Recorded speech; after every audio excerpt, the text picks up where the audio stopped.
Cher Mooker, bonjour. Je suis le docteur Apolline Morville, je suis psychiatre, pédopsychiatre.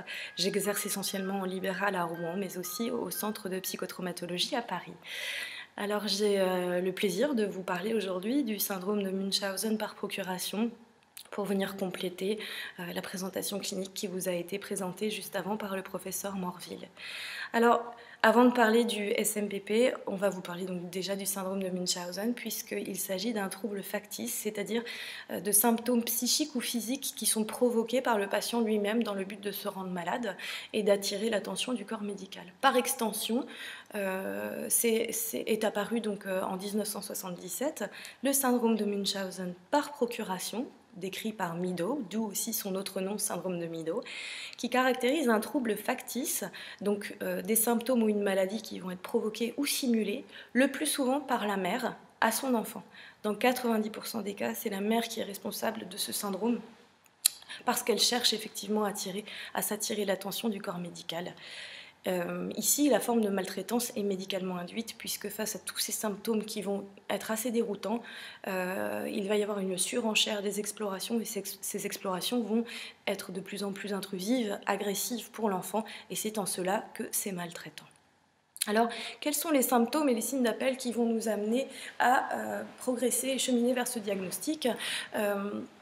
Premièrement, il y a une impression clinique globale qui est celle de ne rien comprendre à ce qui se passe. C'est-à-dire que après, devant tous les symptômes, on a étudié toutes les entités diagnostiques auxquelles pouvaient se rattacher ces symptômes-là et on ne comprend toujours pas, malgré toutes les explorations, à quoi c'est rattaché. On se rend compte également que les symptômes s'amendent et s'améliorent en l'absence du parent. Enfin, en tout cas, en l'occurrence, on va dire la mère, puisque dans 90% des cas, c'est elle. Donc l'enfant va mieux quand elle s'en va. C'est pour ça aussi que dans la présentation clinique que vous avez faite, le professeur Morville, la journée, l'enfant allait très bien et le soir, à partir de 21h, en tout cas c'est vers 21h que réapparaissaient ces symptômes incompréhensibles de convulsions, alors qu'ils avaient recherché toutes les étiologies probables de convulsions et que malgré les traitements adaptés, il y avait une résistance. C'est un autre signe en faveur de ce syndrome, c'est la résistance aux traitements qui sont habituellement préconisés. Il n'y a pas de raison particulière pour justifier l'échec thérapeutique. Un autre point qui va nous permettre de transiter vers ce diagnostic concerne l'attitude parentale. C'est le profil du parent, de la maman en l'occurrence.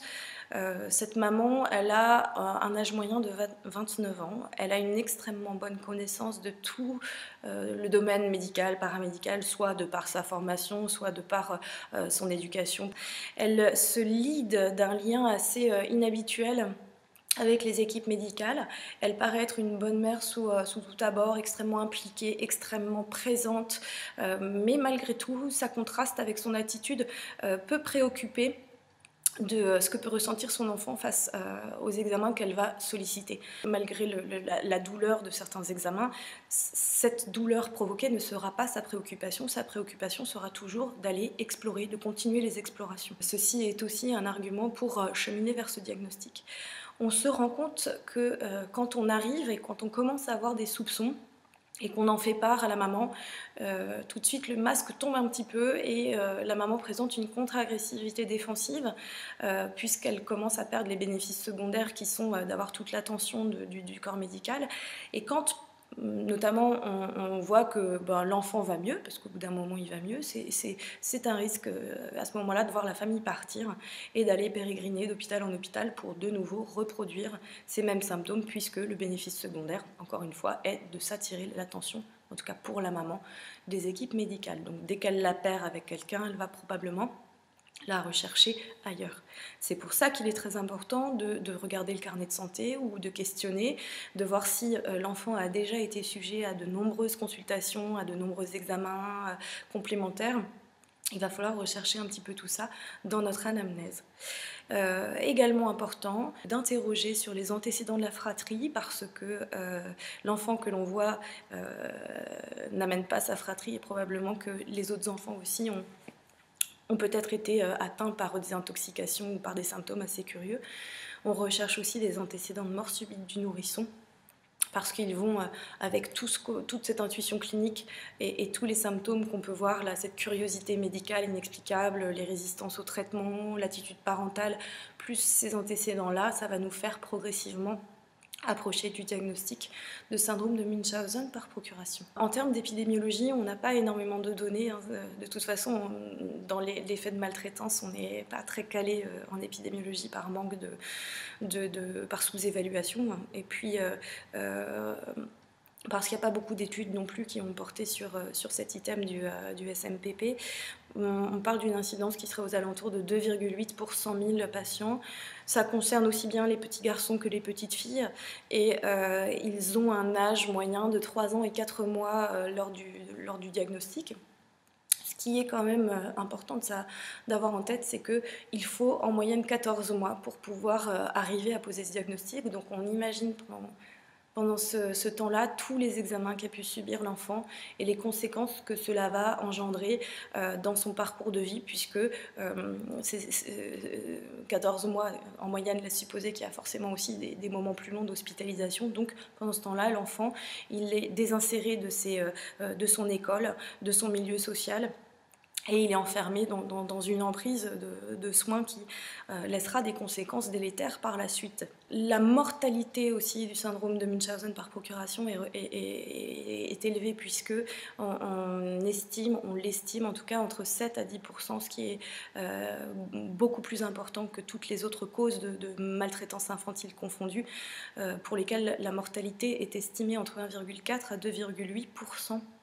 Donc c'est quelque chose de grave. En termes de conséquences, bien sûr, sur les conséquences immédiates et à court terme, il y a tout ce préjudice physique que va subir l'enfant.